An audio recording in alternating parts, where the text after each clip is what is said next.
Ya ha quedado un poco, al menos, atrás la polémica suscitada por el libro del cardenal Sará con la colaboración del Papa emérito sobre el celibato sacerdotal. Digo que por lo menos en parte ha quedado ya superada la polémica, aunque lo importante, el mensaje, más allá de quién lo firma o no, el mensaje es lo que debe de ser escuchado, como decía la semana pasada.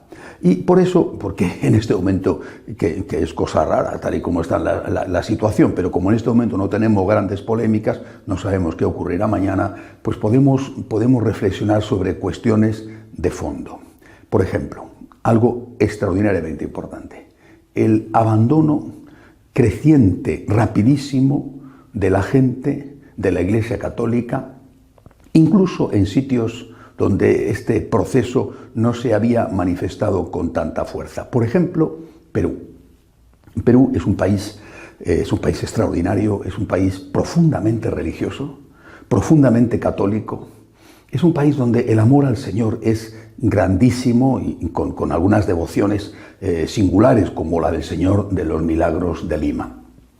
Perú es todavía un país de verdad donde la fe se mantiene entre sus habitantes, la mayoría de ellos, y donde las manifestaciones pro vida congregan a miles y miles de personas, especialmente en Lima, en la capital. Pues en Perú, en ese país tan católico, una ministra acaba de suprimir el Día de la Madre para sustituirlo por el Día de la Rebeldía Lésbica. El Día de la Madre deja de existir oficialmente, la gente lo celebrará en sus casas y hará bien, y ahora existe el Día de la Rebeldía Lésbica. Ese gobierno ha sido votado por los ciudadanos de Perú, mayoritariamente católicos. ¿Por qué? Esto es una señal de esa creciente secularización, repito, en países donde hasta ahora eso no se había producido.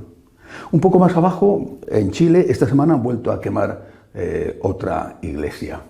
Es verdad que en Chile tienen un problema con la pederastia llevada a cabo por muchos sacerdotes, pero esto me parece a mí que no es causa, sino excusa. El odio a la iglesia no es debido a esto, sino que eso ha sido tomado como excusa para manifestar el odio a la iglesia que ya existía.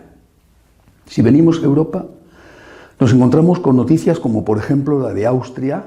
Es un país políticamente conservador y, sin embargo, esta semana se han sabido los datos que indican que continúa la deserción rápida de fieles de la Iglesia Católica, a pesar de los esfuerzos que hace el cardenal Schönborn organizando festivales con cosas totalmente inapropiadas dentro de la bellísima catedral de su ciudad de Viena.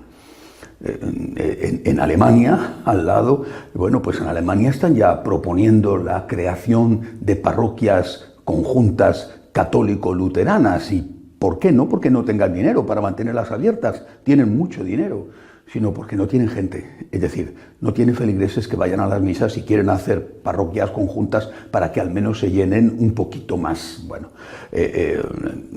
seguimos paseando por la zona norte de Europa, la situación es igual de terrible. La cantidad enorme de templos que se están cerrando simplemente porque no va nadie a ellos.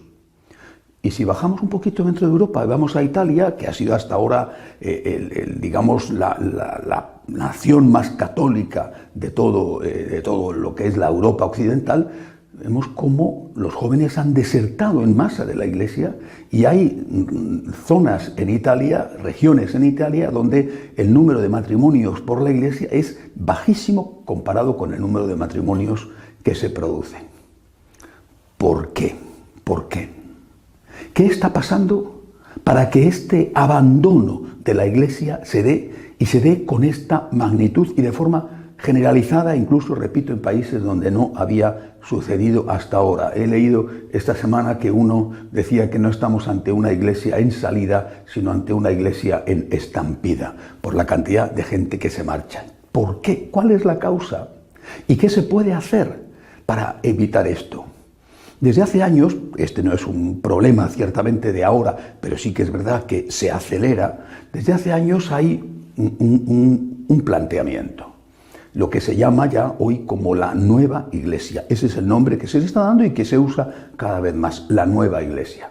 La nueva iglesia en oposición a lo que ellos denominan la iglesia tradicional o la iglesia conservadora. Bueno, la nueva iglesia dice que para retener a los que están, no para intentar que los que se han ido vuelvan, que eso ya lo dan por perdido, sino para evitar que se produzca esa huida masiva de fieles, lo que hay que hacer es adaptarse al mundo, aceptar aquellas cosas que la sociedad considera como normales, aceptarlas dentro de la iglesia y así la gente no se sentiría tan extraña a lo que el conjunto de la sociedad acepta como algo válido. Y ahí empieza el desgranamiento de las condiciones que tiene que aplicarse para evitar la huida, según ellos, para evitar la huida de los que están dentro. Según ellos, por lo tanto, la gente se va porque la iglesia no es suficientemente moderna, no está suficientemente adaptada al mundo. Lo primero que se pide, ya lo estamos viendo, es el debate de estos días, es el fin del celibato opcional en los sacerdotes. El fin, perdón, del celibato obligatorio en los sacerdotes, la llegada del celibato opcional. Fin del celibato sacerdotal, primero. Pero junto a esto, la aceptación de la práctica de la homosexualidad. Lógicamente, si los curas se pueden casar y la homosexualidad, la práctica de la homosexualidad no es mala, pues inmediatamente el matrimonio de los sacerdotes homosexuales. En las parroquias, sacerdotes homosexuales casados con su pareja. También junto a esto, y yo creo que más o menos todo a la vez o con una cierta rapidez una cosa detrás de la otra, la aceptación del sacerdocio femenino. Aceptación del sacerdocio femenino que vendría primero por las diaconisas y luego ya rápidamente sacerdotisas o obispesas. No van a parar hasta que no tengan una papisa lesbiana instalada en Roma, casada, por supuesto, con una obispa o con una señora cualquiera. Esto puede parecer una estupidez, una exageración, una profecía diabólica, o lo que cada uno quiera decir, pero esto lo tienen y lo han tenido ya los luteranos, tanto en Alemania como en Suecia. En Alemania han tenido una obispa responsable de toda la comunidad luterana en ese país, lesbiana y casada con una señora. Y en Suecia, cuando el Papa Francisco estuvo allí, tuvo que saludar a la responsable, a la obispa responsable de la iglesia luterana, que era una lesbiana casada con una señora. Por lo tanto, esto no es una cosa tan absurda desde el punto de vista de copiar lo que los otros están haciendo.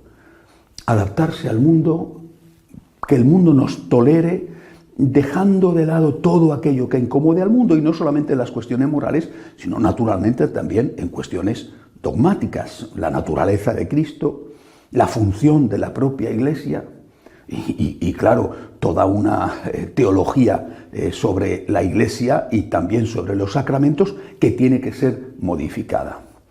Esta es la postura de la Iglesia nueva, ¿vale? Y esta Iglesia nueva desprecia e insulta a lo que ellos llaman Iglesia tradicional, a veces incluso Iglesia fascista tradicional, que sería la Iglesia que quiere mantenerse fiel a Jesucristo tal y como está expresado las enseñanzas del Señor en los evangelios y recogidas en la tradición. Bueno, esta Iglesia tradicional totalmente denostada tendría que desaparecer o tendría que marcharse, porque ellos consideran que esta Iglesia tradicional no tiene ningún futuro. La realidad es que esto que están proponiendo como futuro y como progreso ya se ha hecho. Esto no es nuevo. Vuelvo a repetir que los luteranos ya tienen obispas lesbianas casadas al frente de sus comunidades, que no es nuevo, que ya lo tienen y sin embargo están peor que nosotros. La crisis es mucho más profunda en esas comunidades eclesiales, en esas iglesias que han aceptado todas estas condiciones de la modernidad. ¿Qué es lo que tenemos que hacer? Yo creo sinceramente que lo que tenemos que hacer es aceptar nuestra pobreza. Somos pocos y seremos menos. Y no pasa nada. Lo que no podemos perder es la dignidad. Si nosotros, para evitar perder influencia en el mundo, para evitar que nos marginen, para evitar que nos insulten, renunciamos a aquello que nos ha enseñado Jesucristo y cedemos para adaptarnos al mundo, no vamos a conseguir que la gente no se vaya. Lo que vamos a conseguir es perder la dignidad. Tenemos que aceptar, repito, que somos pocos y seremos menos. Y no pasa nada, porque de lo que se trata es de la fidelidad a Jesucristo a costa incluso del martirio. A mí me parece que esto es como estas señoras que han sido pues, muy guapas en su juventud y que no renuncian a seguir siéndolo. A base de dinero, a base de estiramientos de la piel, de operaciones quirúrgicas, intentan retener algo de la belleza que tuvieron y llega un momento en que esto ya no puede ser más y se convierten en caricaturas grotescas y que dan pena de lo que ellas mismas fueron. Pues yo creo que esto es algo parecido a lo que quiere hacer esta nueva iglesia. Hay que aceptar que eso ya está pasado y no pasa nada, no ocurre nada si somos pocos. Lo importante es que seamos fieles. Esta fidelidad de la iglesia despreciada, de la iglesia tradicional, insultada todos los días, me recuerda en cambio a la Madre Teresa de Calcuta. Ella era una arruga viviente. Cualquiera que la veía, y yo tuve el privilegio de estar con ella, veía que era una mujer pequeñita y arrugada, pero qué belleza la de aquella mujer que no había gastado ni un céntimo en cuidarse a sí misma porque todo lo que tenía lo había entregado a Cristo y a los pobres.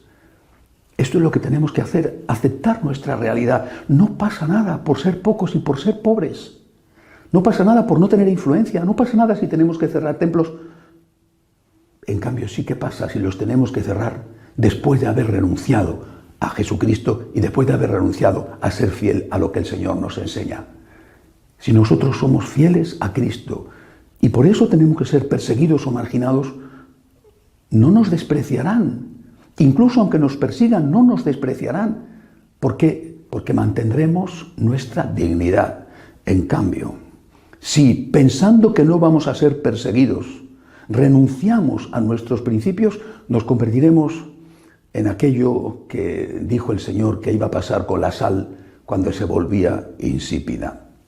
Solo servía para ser tirada fuera y que la pisara la gente. El futuro es la fidelidad.